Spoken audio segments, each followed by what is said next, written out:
reading Pride and Prejudice, chapter 14. Yeah, let's start. During dinner, Mr. Bennet scarcely spoke at all.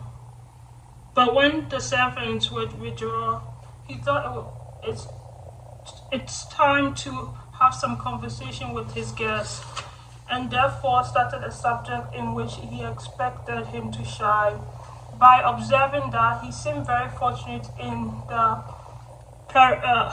patroness. Lady Catherine de Bourgh attention to his wishes and consideration for his comfort appeared very remarkable. Mr. Bennet could not have chosen better. Mr. Collins was eloquent in his praise. The subject elevated him to more than usual solemnity of manner. With the most important aspect, he protested that he had never in his life witnessed such behavior in person of rank, such affability and condescension as he had himself experienced from Lady Catherine. She had been graciously pleased to approve of both the discourses which he had already had the honor of preaching before her. She had also asked him twice to dine at Rosen, and had sent for him only the Saturday before to make up for her pool of quadrille in the evening. Lady Catherine was reckoned proud by many people. He knew that he had never seen anything but affability in her. She had always spoken to him as she would to any other gentleman. She made not the smallest objection to his joining in society of the neighbor, none to his leaving his parish occasionally for a week or two to visit his relations. She had even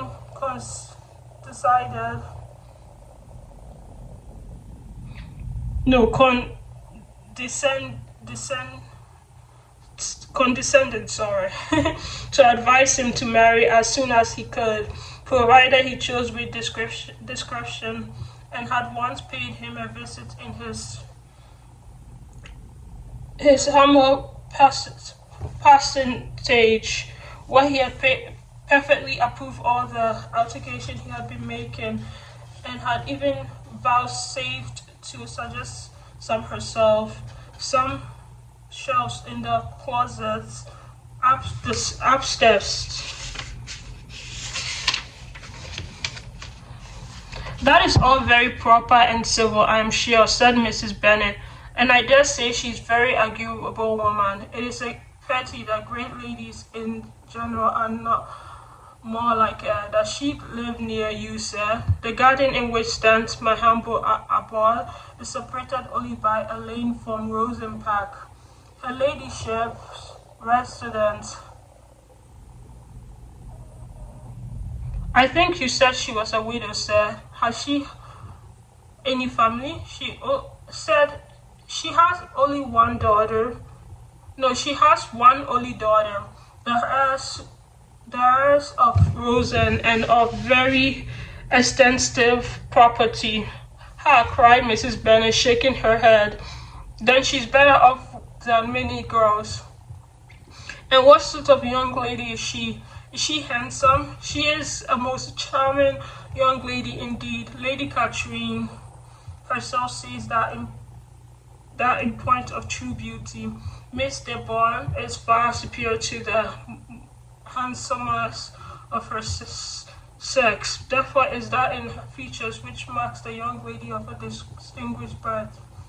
She is unfortunately of a sickly constitution, which has prevented her making the progress in many accomplishments which she could not otherwise have failed of, or I am informed by the lady who superintended her education and who still resides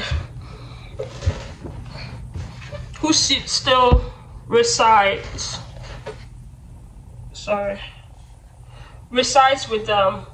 She is perfectly amiable, often condescends to drive by my humble abode in her little painting ponies. Has she been presented? I do not remember her name among the ladies at the court. Her indifferent state of health unhappily prevents her being in town, and by that means, as I told Lady Katrine myself one day, has deprived the British court of its brightest ornament. Her ladyship seemed pleased with the idea, and you may continue that I am happy on every occasion to offer those little delicate compliments which are always acceptable to ladies. I have more than once observed to Lady Katrine that her charming daughter seemed born to be a duchess, and the most elegant, and that's the most elevated rank. Instead of giving her consent, would be adorned by her. These are the kind of little things which please her ladyship, and it's a sort of attention which I conceive myself particularly bound to pay. You judge very wide. You judge very properly, said Mr. Bennet, and it's happy for you that you may possess the talent of flirting with delicacy. May I ask whether this pleasing attention proceed from the impulse from the impulse of the moment, or are the result of previous studies? They arrive chiefly from what is passing at time, and though I am sometimes amuse myself with suggesting and arranging such little elegant compliment as may be adapted to ordinary occasion, I always wish to give them as unsteady an air as possible. Mr. Bennet's expectations were fully answered. His cousin was as absurd as he had hoped, and he listened to him with the keenest enjoyment, maintaining at the same time the most resolute composure of countenance, and except in an occasional glance at Elizabeth, requiring no partner in pleasure.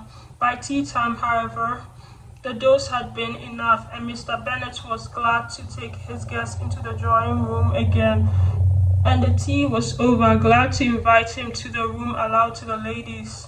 Mr. Collins readily assented, and a book was pronounced, but on beholding it, for every time announced it to be from a circulating library, he started the book and, begging pardon, protested that he never read novels. Kitty stared at him, and Lydia exclaimed. Other books were produced, and after some deliberation, he chose Ford's Sermons.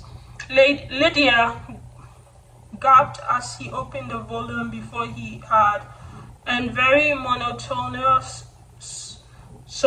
solemnity read 3 pages, and she had interrupted with him with, Do you know, Mama, that my uncle Philip talks of turning away Richard, and if he does, Colin Foster will hire him. My auntie told me so herself on Saturday. I shall walk to Meryton tomorrow to hear more about it, and to ask when Mr. Danny comes back from town. Lydia was by her 2 elder sisters to hold her tongue, but Mr. Collins, much offended, laid aside his book and said, I have often observed how little young ladies are interested by books of a serious stamp, though written solely for their benefit.